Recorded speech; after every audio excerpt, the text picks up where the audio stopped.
Bismillahirrahmanirrahim. Assalamualaikum warahmatullahi wabarakatuh. Sampurasun. Sampai. Alhamdulillah, hari ini kita bisa ketemu lagi dengan Ngopi Pas. Ngobrol rupi-rupi di Pasundan. Seperti yang sudah kita maklumi bersama bahwa pada hari ini di sebagian besar Jawa Barat, gitu ya, sekolah-sekolah sudah mulai aktif sekalipun tetap kita harus berpegang pada protokol kesehatan. Kemudian pada hari ini Ngopi Pas akan memperbincangkan tentang persoalan-persoalan yang menyangkut pajak pendidikan. Baiklah, di sebelah saya sekarang saya Subarsah seperti biasa akan membawakan beberapa catatan berkenaan dengan Ngopi Pas, didampingi oleh dua orang beken ini di Jawa Barat. Nah, mengapa topik pendidikan dan pajak menjadi penting? Jika dasarnya untuk sekedar mengejar katakan saja naiknya penerimaan negara, pajak yang bersifat jangka pendek tidak tepat. Nah, Ketua DPR yang terhormat di Komisi 10, Saiful Huda menyatakan, wacana PPN ini akan memberikan dampak yang serius bagi masa depan penyelenggaraan pendidikan di Indonesia. Salah satunya, pendidikan akan sangat mahal.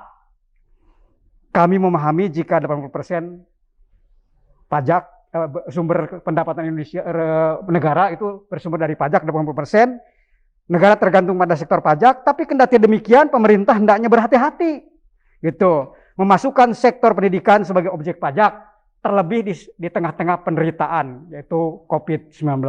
Kita dengarkan dulu pendapat warga tentang ini. Silakan.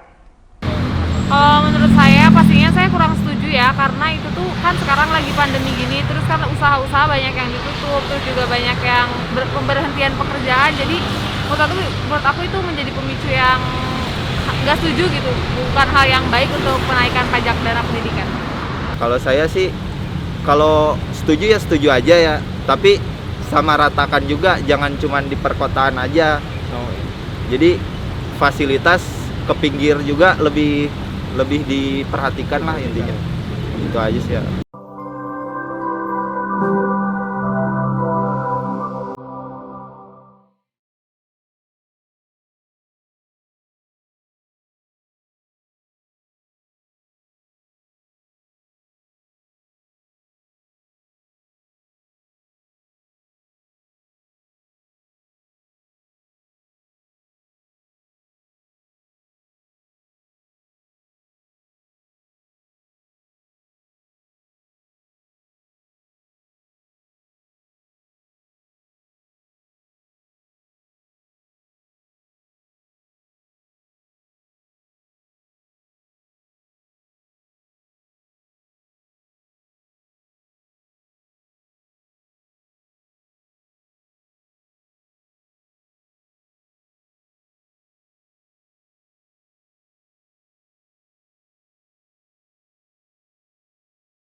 Barayanet yang saya hormati, dan kita lagi-lagi masuk pada suasana ngopi hangat bersama Ngopi Pas.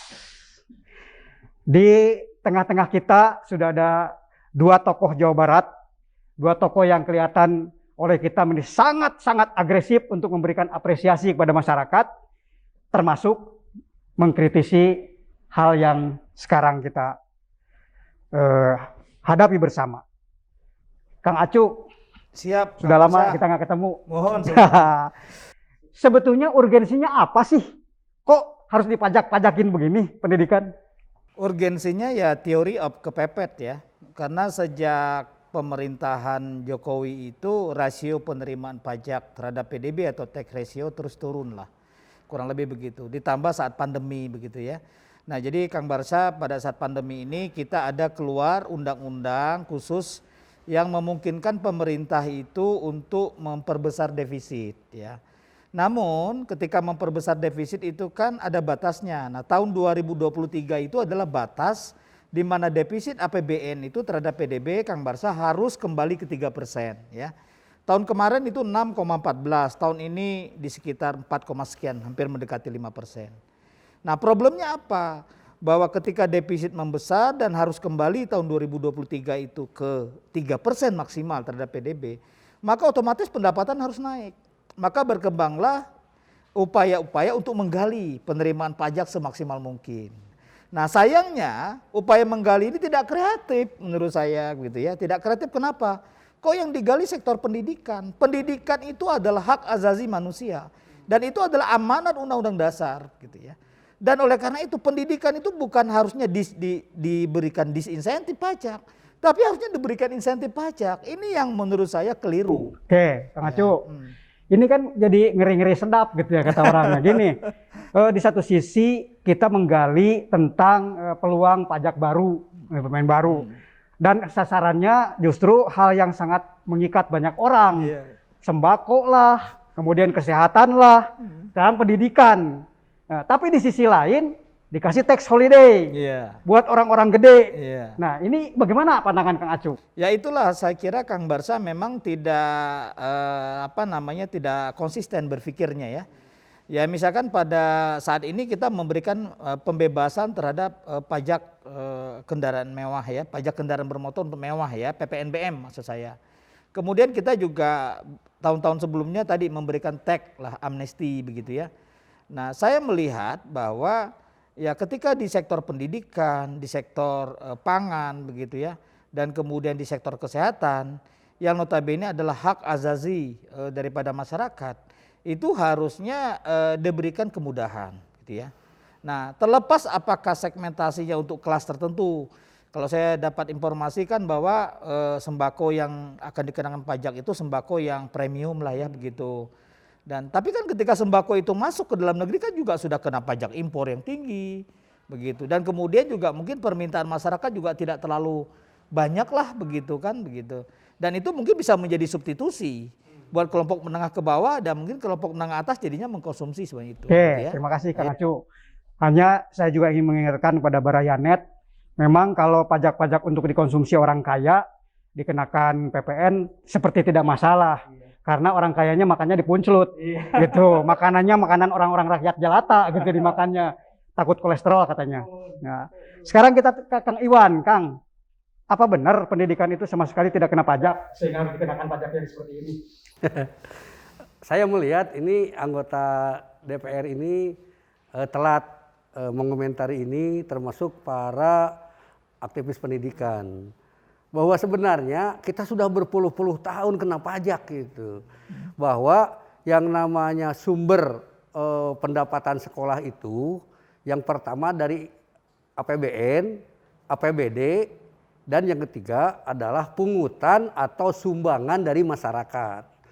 Nah, BOS itu sudah ada sejak tahun 2000 dan berdasarkan peraturan pemerintah nomor 48 tahun 2008 bahwa yang namanya sumber pemasukan dari pemerintah itu bentuknya BOS, ada lagi dari pemerintah daerah namanya BOPD, dan pungutan atau sumbangan dari masyarakat.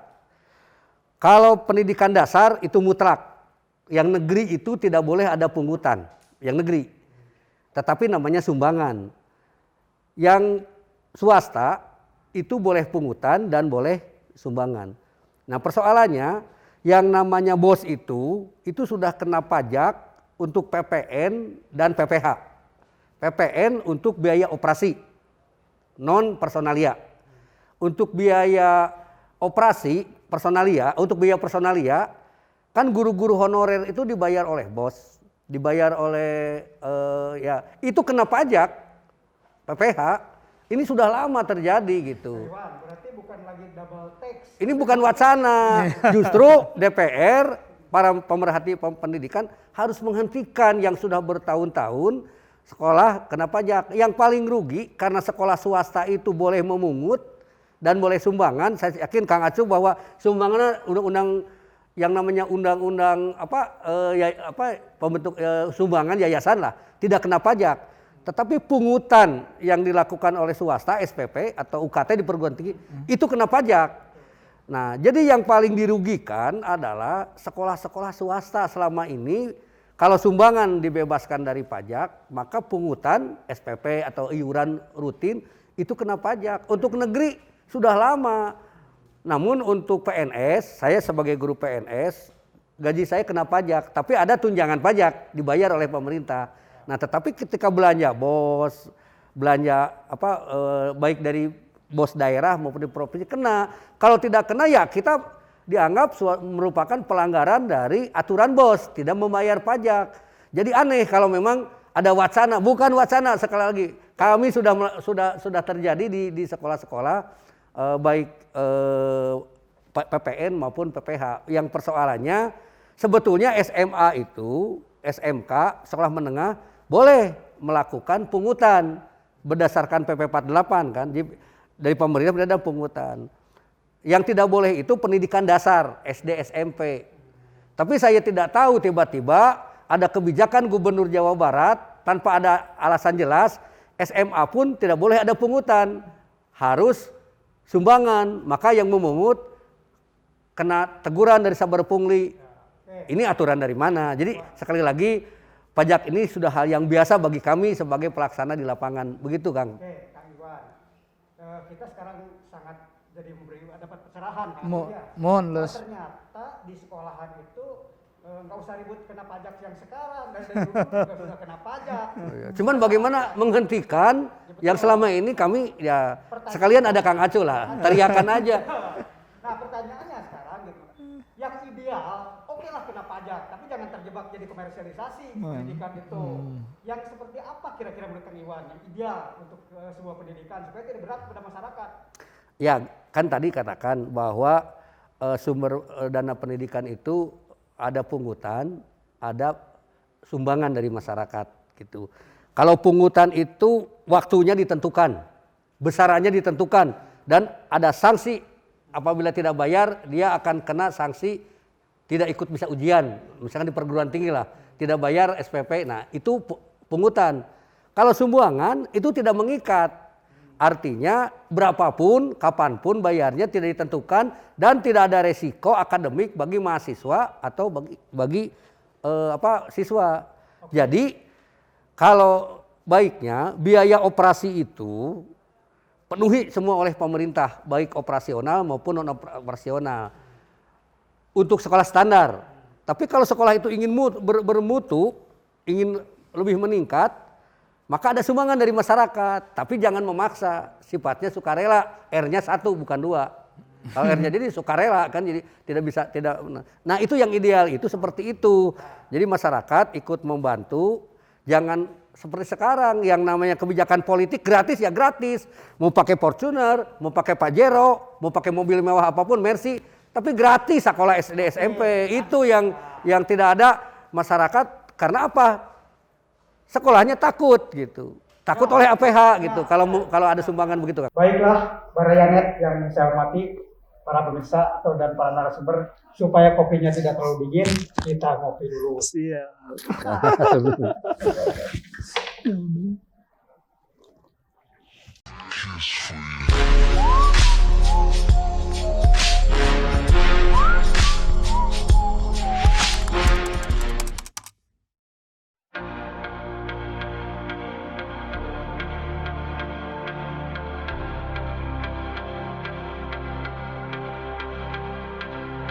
Kota Bandung terkenal sebagai kota pendidikan. Tidak salah jika di kota kembang ini banyak terdapat perguruan tinggi. Salah satu perguruan tinggi ternama yakni Universitas Pasundan. Perguruan tinggi di bawah naungan organisasi tertua di Jawa Barat, yakni Paguyuban Pasundan. Paguyuban Pasundan lahir sejak tahun 1913 dengan visi terwujudnya masyarakat Indonesia yang memiliki harkat dan martabat, serta misi memerangi kemiskinan dan kebodohan.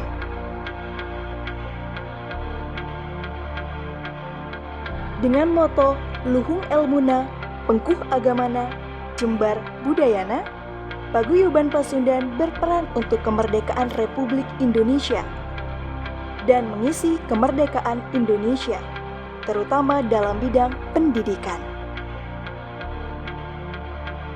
Di tahun 1960, Paguyuban Pasundan mendirikan Universitas Pasundan atau UNPAS, yang kini menjadi salah satu perguruan tinggi swasta ternama di Indonesia dengan akreditasi A dan meraih ranking ke-31 perguruan tinggi swasta se-Indonesia versi 4ICU. Untuk memenuhi sumber daya manusia yang unggul di Indonesia, di tahun 1999, Universitas Pasundan kemudian mendirikan Pascasarjana Universitas Pasundan yang terletak di Jalan Sumatera, nomor 41, Kota Bandung.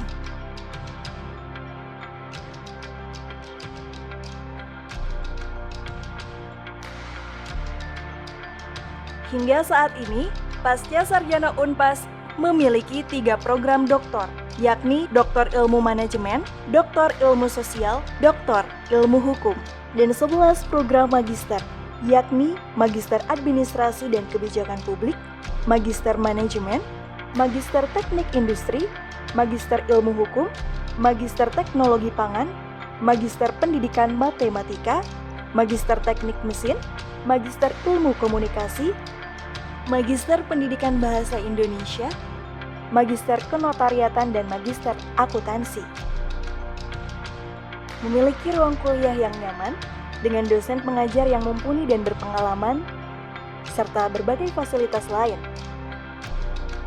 seperti perpustakaan, mudah menemukan berbagai referensi dan jurnal internasional, menjadi alasan saya untuk memilih Pasca Sarjana Unpas. ruang sidang, aula seminar, laboratorium bahasa, Fasilitasnya juga oke, nggak kalah sama kampus lainnya kok. media online, tempat ibadah, serta kafe rooftop dengan pemandangannya yang indah. Berbagai kegiatan telah diselenggarakan oleh manajemen dan mahasiswa Pascasarjana Unpas. Bahkan, pernah mendatangkan Presiden Indonesia Joko Widodo, sejumlah menteri, dan tokoh nasional lainnya.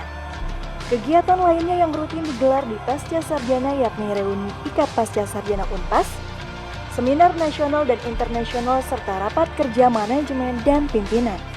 Pendidikan harus menciptakan mahasiswa yang memiliki karakter asertif, yaitu karakter petarung yang pantang menyerah dan pemberani. Karakter mahasiswa yang seperti itulah yang nantinya bisa menyelamatkan aset-aset Indonesia yang tersisa dan mengubah dunia. Pasca Sarjana Unpas mencetak mahasiswa yang luhung ilmunya, pengkuh agamanya, jembar budayanya, dan diharapkan melahirkan para pemimpin yang cinta dan dicintai oleh masyarakat dan bangsanya.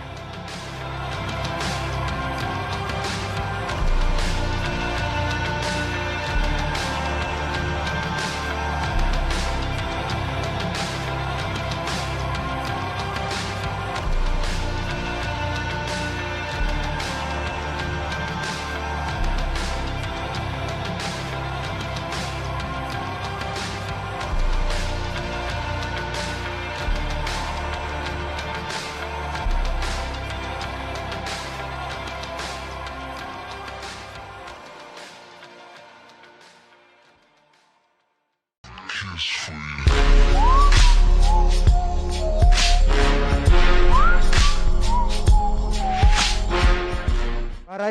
yang terhormat, yang selalu saya hormati dan saya cintai.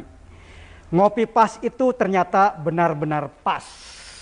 Kang Acu, Kang Iwan tadi sudah menuturkan bahasa hatinya. Nah, kita akan coba lanjutkan ke Kang Acu lagi untuk menyatakan kalau tadi timbul reaksi, timbul pro kontra, timbul argumentasi yang berbeda satu dengan yang lain, orang selalu menyebutnya ini belum selesai, belum sepakat. Meskipun untuk kepentingan negara, untuk kepentingan perlindungan masyarakat, sebetulnya problematiknya ada di mana sih, Kang? Problematiknya dari manajemen fiskal yang buruk daripada pemerintah ya, terutama di zaman Sri Mulyani ini gitu ya. Tax ratio turun, kemudian juga saya kira defisit APBN ya cenderungnya meningkat begitu ya. Dan kreativitasnya berkurang gitu. Padahal kan kalau kita ingin mengelola APBN itu secara ajak begitu, kan tidak hanya dari sisi pendapatan yang dioptimalkan juga, dari sisi belanja juga dikelola dengan baik. Pertanyaan saya, apakah belanja pemerintah itu sudah 100% efektif, efisien, dan tepat sasaran? Nah, ini juga perlu dipertimbangkan. Nah, dari sisi pendapatan, banyak negara melakukan betul reformasi perpajakan. Tetapi yang lebih banyak disentuh adalah PPh gitu. Dan ada yang PPN gitu. Tapi PPN ini adalah komoditas-komoditas yang betul-betul sedang meningkat ya. Meningkat aktivitas ekonomi dan transaksinya sehingga kemudian itu bisa dikenakan pajak yang representatif lah. Sambil contoh misalkan terkait dengan transaksi digital. Nah, kemudian aktivitas perbankan, kemudian layanan kesehatan, tapi kesehatan yang memang punya dampak yang luas lah begitu. Dan banyak tentang terutama di sektor keuangan Kang Barsa dan sektor pertambangan Kang Barsa juga. Jadi jangan di sektor pendidikan. Idealnya, Kang. Iya. Idealnya apa sekarang kira-kira setelah kita tahu bahwa itu antara lain mungkin harus reformasi birokrasi di bidang perpajakan. Iya. Bukan hanya reformasi perpajakan. Nah, persoalan lain kan ini makin banyak peluang ketika kita akan ada pajak beragam, ada pajak sekolah yang istimewa, yang bagus, yang mahal, ada pajak masyarakat biasa, ada pajak masyarakat kecil, masyarakat elit. Ini kan mulai terbuka celah. Ada kesempatan, ada peluang, terjadilah pungli. Pungli yang biasanya lebih mudah dilakukan di tempat-tempat yang seperti sekarang dalam keadaan berbahaya, musim pandemi. Tiba-tiba orang jadi kaya, tiba-tiba harta kekayaannya bertambah. Padahal orang lain penderitaannya begitu banyak gitu. Nah, artinya bagaimana kacamata Kang Acu untuk mengantisipasi kemungkinan terjadi penyimpangan-penyimpangan pada saat implementasi? Kalau betul dijalankan. Tentu berawal dari aturan yang jelas ya Kang Barsa. Jadi tidak saja misalkan ketentuan undang-undang di undang-undang nomor 6 itu saja yang dilakukan perubahan. Tetapi juga saya kira kita harus membicarakan aturan teknisnya, kriterianya. Kalau kita bicara perguruan tinggi negeri dan swasta itu berbeda sekali iklim keuangannya. Kemudian di sesama perguruan tinggi swasta juga berbeda. Ada corporate university yang setiap saat misalkan dapat CSR dari induk perusahaannya kan begitu. Nah, perlu dilihat juga tadi perguruan tinggi juga sama, ada yang elit, ada yang elit, gitu, sama begitu. Oke. Sekarang pertanyaan yang sama, Kang Iwan bisa menjelaskan seperti apa? Artinya berkaitan dengan pungli seperti itu. Saya mohonlah kepada APH, kepada LSM, Ormas, jangan sembarang menyebut sekolah pungli. Karena pungutan itu ada pungutan halal dan pungutan liar. Tidak salah sekolah melakukan pungutan karena di aturannya, di regulasinya jelas, di Undang-Undang Sistem Pendidikan Nasional contoh. Sebutkan bahwa pendidikan menengah itu tanggung jawab bersama pemerintah, pemerintah, dan masyarakat. Masyarakat itu adalah orang tua. Ya, khususnya untuk SMA, itu di dalam peraturan pemerintah nomor 48 tahun 2008 tentang pendanaan pendidikan disebutkan salah satu pendapatan sekolah itu adalah pungutan dari orang tua siswa. Berarti itu pungutan yang halal. Diatur penggunaannya untuk apa. Nah, jadi tidak semua. Nah, sekarang itu asal sekolah mungut sebut pungli aja. Maka banyak kepala sekolah di Kota Bandung, di Jawa Barat sekarang yang sedang berhadapan dengan APH, berhadapan dengan Ormas, dengan LSM yang mempersoalkan tentang pungutan. Padahal yang dimaksud oleh sekolah itu adalah pungutan berdasarkan aturan. Tetapi memang regulasi ini belum merata, belum diinformasikan. Akhirnya kasihan lah, sudah ditulis di media SMA ini melakukan pungli. Kepala sekolahnya Iwan Hermawan misalkan. Kan misalkan saya kepala sekolah punya keluarga, punya anak, punya istri. Itu bapaknya pungli. Karena udah naik ke media. Ini saya kira yang jadi persoalan. Makanya aturan ini coba disampaikan, dipelajari. Ada undang-undang, bahkan di Jawa Barat sendiri ada Perda nomor 5 tahun 2017, ketika SMA dan SMK masuk provinsi disebutkan tanggung jawab pemerintah daerah dan masyarakat untuk pendanaan.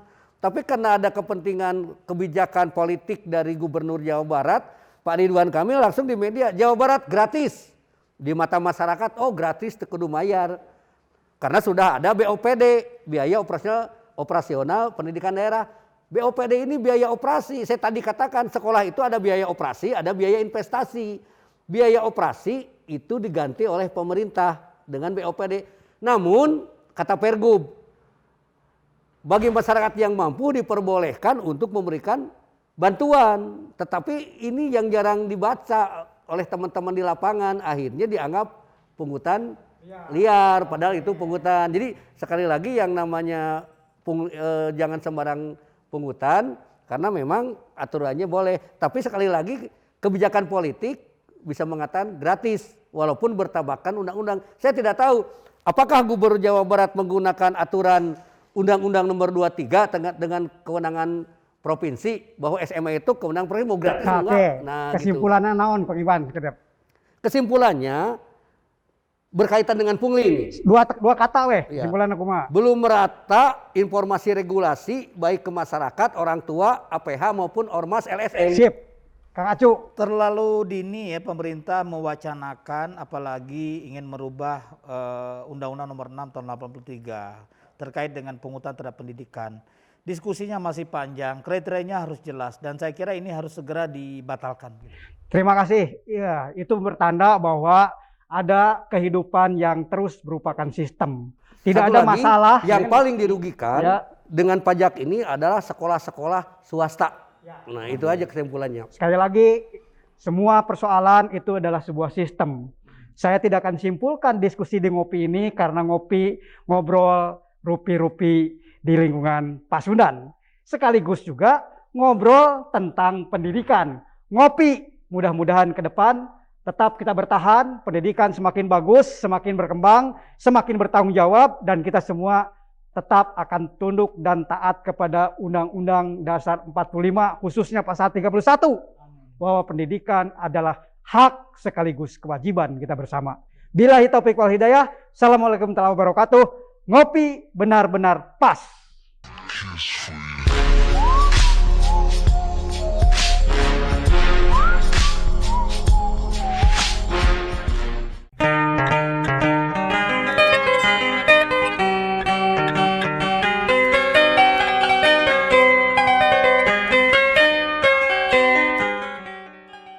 Walaupun musibah demi musibah silih berganti, banjir dan longsor di mana-mana, korupsi semakin miris, harga diri turun drastis, namun negeri ini harus tetap kuat. Sungai boleh mengering, air laut boleh surut, tapi mempertahankan negara kesatuan Republik Indonesia adalah perjuangan panjang dan tak berjangka. Cita para pendiri negeri biarlah lahir, hidangkan di atas prasada Nusa, negeri yang aman, negeri yang damai, negeri yang sejahtera.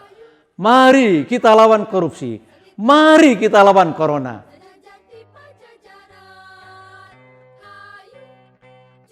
Mari kita rame-rame untuk divaksin. Vaksin adalah kebutuhan kita. Vaksin adalah kebutuhan untuk kelangsungan hidup anak cucu kita. Ayo bangkit, bangkit. Assalamualaikum warahmatullahi wabarakatuh.